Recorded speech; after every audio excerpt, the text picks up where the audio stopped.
guys and gals, welcome back to my show, Coffee with Lisa. So excited to have you here. Good afternoon, everybody. Welcome to the Coffee with Lisa show. Today I have two very special guests. They're a husband and wife dynamo team. I'm going to introduce you to Kurek. And Kurek is a success coach and a world-class speaker. He's also the author of this book, which I've read. Make your next conference or the very best one you have ever had. Kurek is a professional speaker as well. Kurek is considered to be one of the most in-demand first-class speakers and sought-after success coaches in the world. And he has a very interesting story to tell us today. And so, Kurek, can you please tell us, in this book, you talked about a story, and some people would say that that story is bogus. Explain your story to us. Well, it's I used to be an actor in Hollywood. I did 38 movies. I've done 2 films with John Travolta. I've worked with Sylvester Stallone, Chuck Norris, Russell Crowe, Charlie Sheen. Not that we brag too much about that one anymore, but in 1989, I was doing a picture called Lock Up with Sylvester Stallone, which, working with Sly, it was a real honor. Then I'm off to the Philippines to go work with Chuck Norris in a picture called Delta Force 2. Yep. And not only have I worked on 38 pictures in front of the camera, but I've also done over 500 movies behind the camera, working as a key and dolly grip, done special effects, all kinds of things. And so crew members are like I have a lot of them are my best friends. My brother's key is a grip. And so Mike Graham, the key grip, is on Delta Force 2, and so is Don Marshall, the lighting director, and Jeff Brewer, one of the stunt guys. And so, I am working with Chuck Norris, just finished working with Stallone. A lot of my best friends are on the show. And, being 27 years old, where they dress you up like a commando, they hand you a real live machine gun, and all day long you get to shoot people, throw hand grenades, kill people, wipe them off, have lunch with them, and then get to kill them again after lunch. And they pay you for that, was, it's kind of like living a fantasy. And during the course of the filming, it was a Friday, last sequence of the day. I'd already been doing some hairy stunts in the helicopter. I was involved in a helicopter crash where 5 of my friends died, and my best friend, Mike, died in my arms. He was 29 years old. It was just one of those bad days at work. I went into a very deep depression and funk after that, drugs, cocaine, cigarettes, alcohol abuse. I wasn't partying. I was just trying to kill myself. Matter of fact, I had a .357 Smith & Wesson pistol in my mouth every night. So anyways, for the next 2.5 years, I kept getting visits by my friend Mike, and it turns out that he had kind of locked himself onto me when he died in my arms, and but I wasn't the only person seeing him. So at first, yes, I would say that I felt like I was going crazy because, you're starting to see stuff, and you wonder, those people you see walking down the street who are talking to nobody but seem, convicted that somebody really is there. Am I turning into that guy? But after a while, the images that I'm dealing with and the person I'm talking to is so real that you just have to go with it. And so for the next 2.5 years, I had to work with Mike and help him spend some time with his fiancée that he didn't get to say goodbye to, which I accomplished. And she called me up first thing in the morning and said, Mike just spent the night with me and talked to me all night, and we hugged and said goodbye, and he said that you sent him. And then I had to do an out-of-body experience and escort him into the light. And touching the light was given a message, to bring back, to live my life through, which is that everything's borrowed. You have to give it all back. And the only thing you get to keep is the love you gave, the love you received, and the experiences your soul gets to have. Phenomenal story. Well, I read the story, and you talk in great detail in your book about the story. And I cried and several times throughout this whole book. It was an amazing book. It was a riveting book. I believe that this book came into my life, and you guys came into my life for a reason, and we're on the Coffee with Lisa show today to talk about that. So, you turned a very negative and an extremely powerful situation into a positive experience moving forward. And how did you do that? What was the process? Well, the formula for creation is thoughts that get turned into actions produce the results. So one morning I woke up and I had a new thought. And the new thought was that your life's not your own, that there's people who love you and care about you. And instead of them helping you up, you're actually dragging them down, because negative energy is a much heavier, denser energy than positive energy. Yeah. We all know that if, you can do 20 wonderful things for your partner and do one messed up thing and it wipes out all the good stuff you've ever done. So, happens all the time in marriage. That's right. So I said, this can't be my legacy. I can't be a person who had promise, who had, the ability to do something, and then I end on another tragic story like so many other people in their life. And so I unscrewed a broom pole out of a broom. I held it over my head like a samurai warrior in my backyard in California. I cut a line in the sand, and I said, once I step over this line, I'm done. Yep. I'm done with it all. And it's really a place you have to get to in life, that decision where you go, I'm done. I'm done being fat. I'm done being poor. I'm done being lonely. I'm done being depressed, whatever that is. I stepped over that line. I gave up cocaine. I gave up cigarettes. I gave up alcohol abuse. I gave all my guns away, not to just people wandering down the street. Well, that's a good thing. That's always good. I gave them to gun collector friends of mine. And then every moment after that was a commitment to be consistent with that decision. And my life is a byproduct of that journey. And now, when I work with people around the world, they actually, can see that I'm not a book taught guy, or I'm not a parrot that's just rehashing what I learned somewhere else. I can prove it works, as I've lived it myself. Yeah. And now with the thousands and actually the million of people I've been in front of around the world, that it's scientific. It's a formula. And when you put it into action, you're guaranteed the results. Yeah, absolutely. Well, it's a phenomenal story, and it's life altering. Like you say, it's commitment. Anything worth living for takes commitment, it takes dedication, and it takes a lot of change in your habits, your daily habits, not just with your family, but with you personally, with business and what have you. And so you say that many people probably judged you, I would say, after you released the book, and talked a fair bit about you and had their judgments. How does one be less judgmental, and how do you react to those people's judgments? Okay, well, Lisa, those are kind of two different subjects, so I'll separate. One of them is you have to be free of the good opinion of other people. I mean, if you're going to go for your grand goals in life, you're going to get judged, and you're going to get picked on, and people are going to try to take you off your path. That's only because you're very confrontational, because you're proving to people that you can create another life, and they'd rather sit in their hole, and not do anything. But so as an example, I have a private client right now that started with me he came to our retreat in November, very aggressive, serious Tourette syndrome. I mean, twitches with his head and had it for close to 20 years. With working with him, within a matter of a week, gone, no Tourette syndrome. He's like this burst of energy now. He just bought a brand new car. He's got a promotion at work. He's got a raise. I mean, it's like a game changer for him, because it's a circumferential shift, so you get this whole life expansion.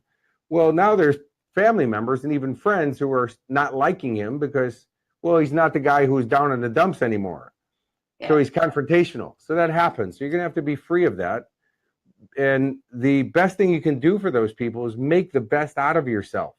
Yeah. Right. It's just, if there's a chance to help them, that's it. Well, you have to live your life for you, right? Not for everybody else and everybody else's opinions. Yes. And, I was honored to meet a gentleman when I was 15 years old named Ricky Nelson, who sang Hello, Mary Lou. Yeah. And one of his other songs was Garden Party. And it's, you can't please everybody because you got to please yourself. Yep. Absolutely. So then to get rid of judgment, the easiest thing to do is remember there's only two responses that come out of a human being. One of is a loving response, and the other one's a cry for help. So when people, if you're filled with joy, you'll spread joy. If you're filled with pain, well, there's a tendency to spread pain. So if people are spreading pain around, you got to kind of have some compassion for them and just understand where they are. It doesn't mean you have to stand there and take it or be abused, but you don't also have to get upset by it, because Buddha said, you don't get beat up for your anger, you get beat up by your anger. You're the one feeling it. It's the disease of your mind that creates the disease of your body. So just let it go. Just release it and have some compassion for them, and just think it's not really about me they're talking about. It's really a mirror they're holding up to themselves. Wow. Well, you talk about your Find Your Fire, your retreat, and I'm just going to play a quick video for our viewers so they can understand and have an understanding of what the Find Your Fire really is about. We're going to talk a little bit more about that. And of course, Erin, we're going to talk as well about your journey and what led the two of you together today. So let me, I'm just going to play this video. And this is just a 23-second clip about walking on fire for those viewers who are just coming in. And then we're going to do the last retreat that you had just recently was in where? Stradbroke Island in off the coast of Australia. Okay, very good. So we're going to play that video as well. So it's a few, 4 minutes, I believe. So we're going to play the entire video, and then we're going to come back on the air. So just one moment. It's just a metaphor for what you think is impossible, isn't it? Here you have 600 degrees. It's just a metaphor for what you think is impossible, isn't it? Here you have 600 degrees searing hot coals in front of you. Your brain saying that's impossible. I'm going to get hurt, damage. You make it across. There's no pain, no injury. You look behind you and you say, wow, if I can do that I thought was impossible, what else have I been telling myself is impossible that's been holding me back from achieving all my grand dream goals? So there's a quick clip about walking on fire. And now we're going to do the Find Your Fire.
So then he tells me, I'm taking a public speaking course now.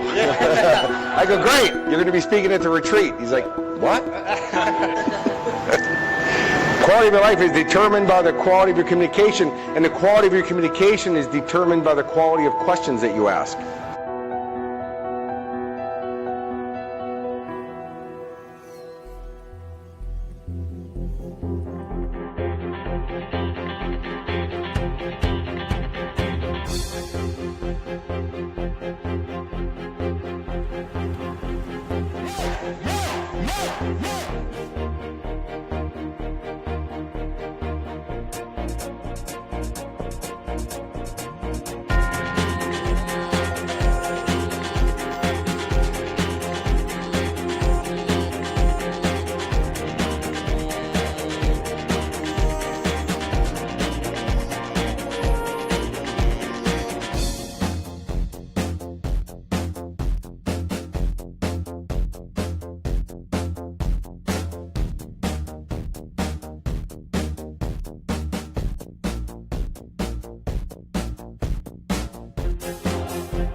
So we were just talking in the background about the steam, and you were going to say something, correct?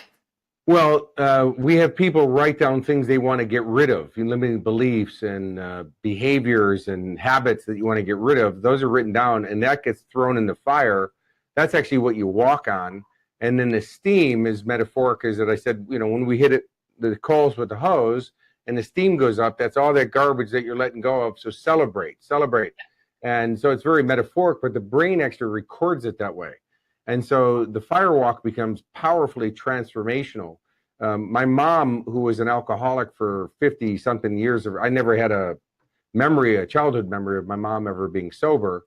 Yeah. Came to a seminar, did the fire walk with me, and walked away from alcohol that day. And for the next 18 years of her life was clean and sober until she passed away. Wow. Phenomenal. I mean, you're changing. Those are massively huge life-changing experiences.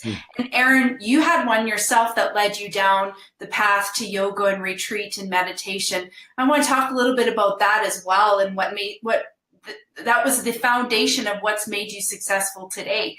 Tell us your story. Sure. Well, practicing yoga, it's been part of my life for more than 20 years now. Since I was 5 years old. No, just kidding. But it's always been there through all of my changes in life. I traveled overseas after high school and discovered that I wanted to be a marine scientist. I fell in love with the underwater world, so spent years in Miami studying, and came back to Australia and worked for government in environmental planning, and in between all of that, hospitality and bartended, and did a lot of things. And I, in my travels overseas, had met a man that I fell in love with and brought him back to Australia with me. He was from Argentina. Oh, wow. And we got married, ended up having 2 beautiful children. We're living here on the Sunshine Coast in Australia, and our youngest is just 4 months old at this stage, and our eldest is 3 years old. And it's a beautiful day like any other, and we're walking through the local shopping mall, and he literally fell to the ground beside me very unexpectedly. We're walking and talking just like any other, moment that you're going through in life. And then the next moment he's on the ground and unconscious. And, we had first aiders straight on the scene. It took 8.5 minutes for the ambulance to get there and the paramedics to work on him, and took him back to the hospital. And it was an hour later that they pronounced him dead. And it was a really shocking and very unexpected moment. And you know, when something like that happens and someone dies so suddenly like that, you can come up with an assumption that it's a heart attack or something like that for it to be so sudden. Yet, despite autopsies and genetic testing that followed for many months and years, the cause of death was never determined, and everything medically known was ruled out. Yeah. No heart attack, no tumor, no cancer, nothing like that. So, you know, coming to terms with his death was one thing, and then not having a reason for it was Answer. another. And I very quickly realized that I could have really gotten stuck in searching for a reason, you know, and searching to find something as to why this had happened, and all those questions that kind of take you out of the present moment of life and keep you stuck in the past, replaying an event that happened and getting stuck by that event in trauma. Or, you know, you get projected forward mentally with fear. You know, what if this happened to my children? I mean, I'm thinking, you know, genetics, and is it something that could happen to my daughters? Could they just drop dead like that? And then someone else that I love, what if I fall in love again and that happens to my next partner? I mean, this is possible now, I've realized. So my practice of yoga and mindfulness and meditation, which is really just about present moment awareness, and even with yoga, the way that we move our body, the whole intent is really just to settle the fluctuations of the mind at the end of the day, and to be able to meditate and live an everyday mindful life. So my practice, you know, really I was able to put into practice during this event. And really the event is, you know, a bigger scale and traumatic as it absolutely felt and still feels sometimes. It's just reflective of any kind of change in life that anyone can experience. Even you have a little car accident or back into someone, and it can be that same kind of shock that, you know, that event in life can get set in. And like Kurek says, you know, sometimes life doesn't turn out the way that it should. It turns out the way that it does, and it's what you do with it that counts, right? And to have an understanding that everything that happens in life is seeking to support you to reach your highest potential is a perspective that I found after that event. So really, after experiencing the healing benefits of yoga, mindfulness and meditation, you know, at the time I was on maternity leave from my job as an environmental planner. And I went back to that job, yet knew I had a deeper calling to, you know, pass on the gifts of what had really helped to heal me during that event in my life. So I studied to become a yoga teacher, and here I am. Well, and it would have been so very vital to your children as well, because not only did you have to heal your heart, you also had to think about. Yeah, absolutely. And, you know, I mean, kids definitely keep you moving forward, particularly a 4-month-old with the milestones that happen, you know, new teeth and eating this food and whatever. And I'm, you know, breastfeeding at the time. And so they definitely keep you moving forward. But, you know, that's what I did. And I realized later on that really was a decision point, a choice for me, though. You know, not everyone moves forward from something like that. So it's a choice that we all have, though. It's not just that, you know, that was just what I naturally do, or it really was a mental choice, and it's a perspective. And so that's a big part of, you know, what we teach on the Find Your Fire retreats and, you know, in our various courses and events is perspective. Yeah. Well, and you have to change your mindset, right? You have to wrap your head around what is it going to look like going forward, and do I really want to be back there, or do I want to move forward with a positivity that I can, you know, live my life with?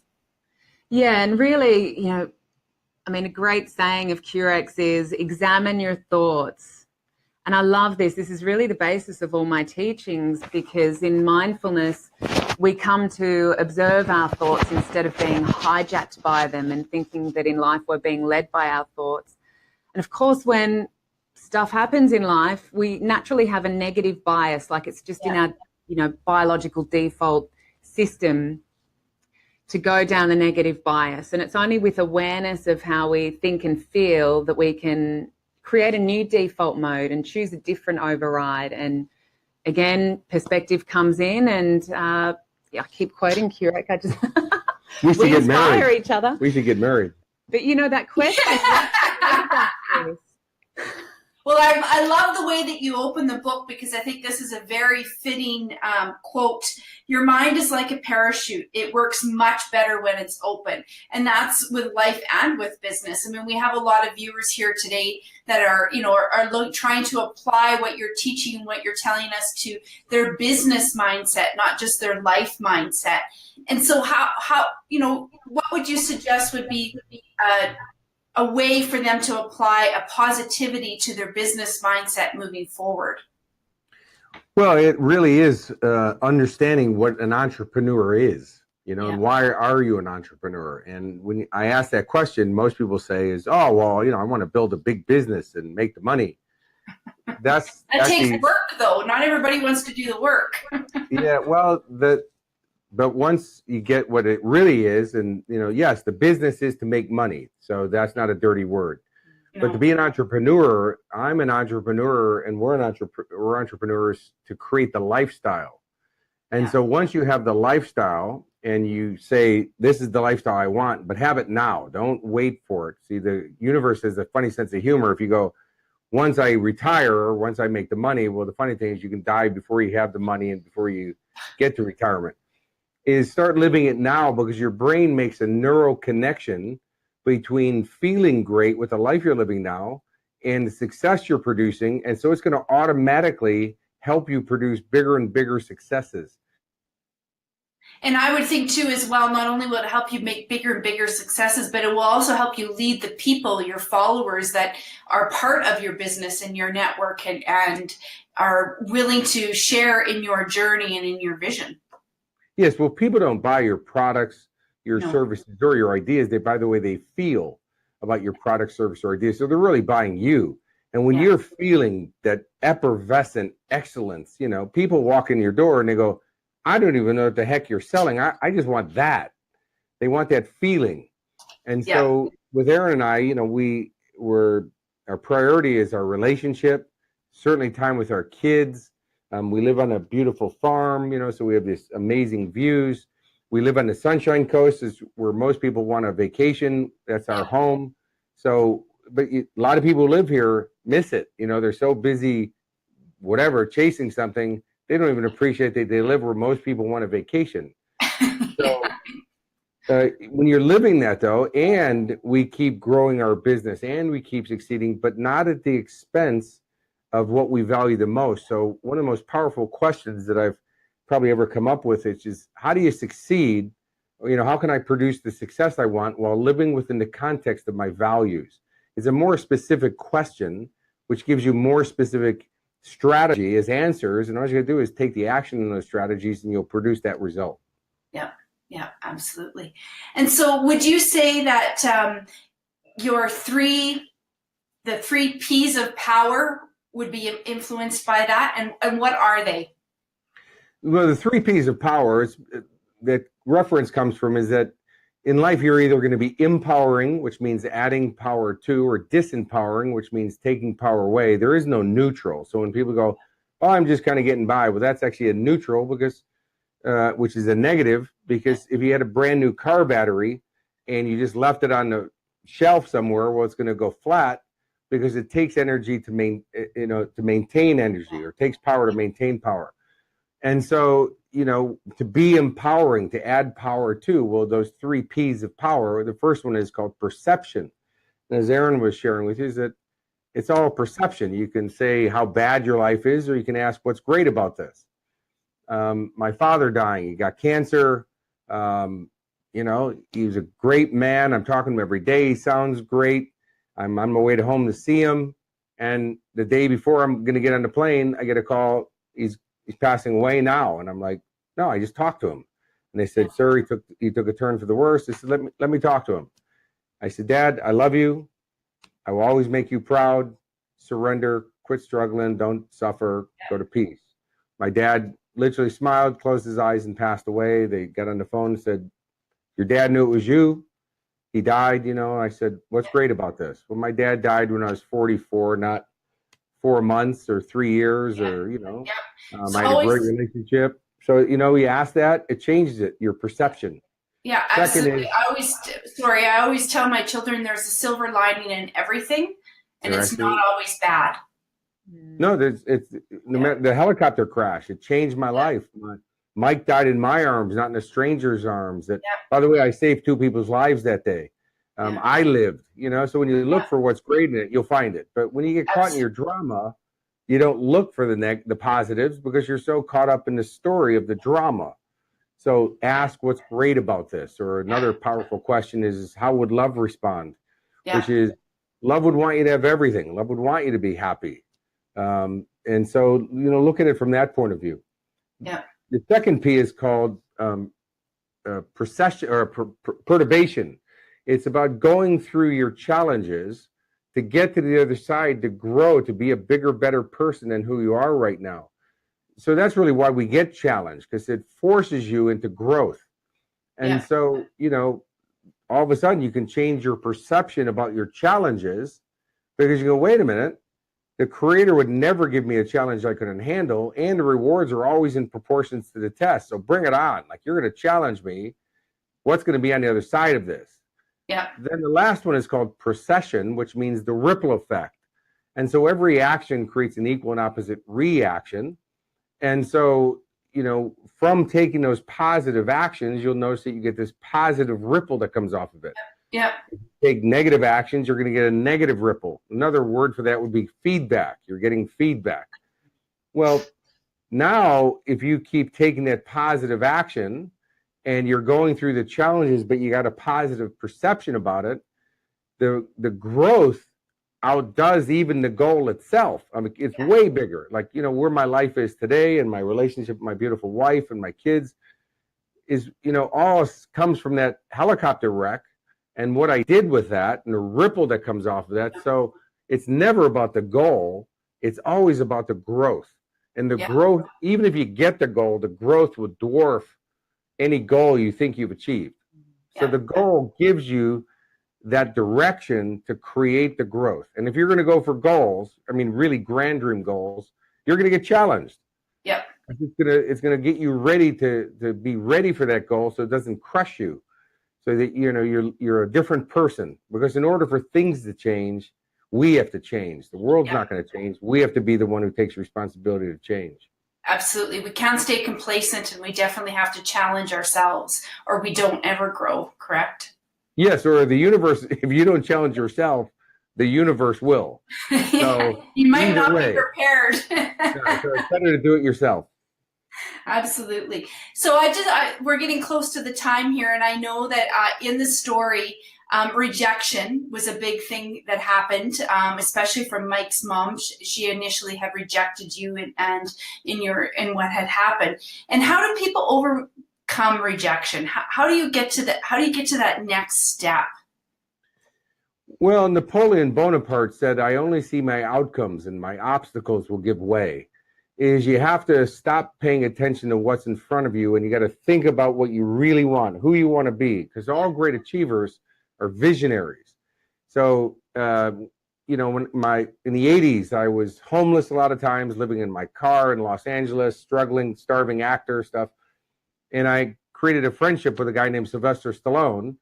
And Sly would have me up to the house for Christmas and parties. And people would say, "Why do you got Kurek here? I mean, he's a loser. The guy's broke all the time, living in his car." And I go, "I'm standing right here. I can hear you."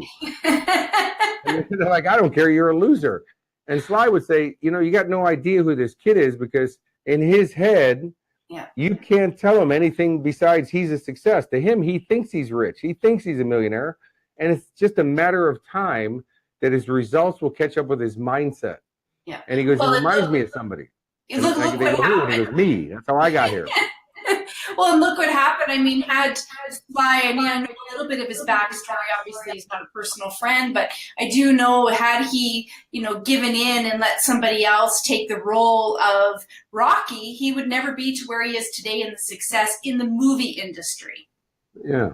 And so I just was at his house watching the Super Bowl with him. And, we've known each other now like over 30 years, I think. And I said, I thanked him for everything he did for me. He said, "Kurek, you were destined to be great anyways." He goes, "I was just one of those people that you somehow networked with, but you would have found that anyways, because you were so focused on where you were going to go that there was nothing going to stop you. And that's what was attractive to you. And even in those days, and he goes, God bless you. I'm so proud of you, you know, and in your book, I love your book and everything you've done. And here you are. Yeah. Anybody can do it. You just got to be that person who, you know, again, you got to let go of the naysayers and what people think about you and just focus on where you want to go, and then find people that are going to support you. And so, unfortunately, sometimes those are your friends and family that you have to let go of. It's not tossing them aside.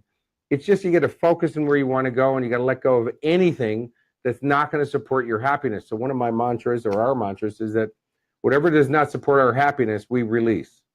Yeah, let it go. Very good. Well, I think that's a great way to end the show. I'm just going to show everybody, you can find Kurek and Erin at Find Your Fire. Just going to put this image on there at kurekashley.com. They have an upcoming retreat next month, correct? In May. In May.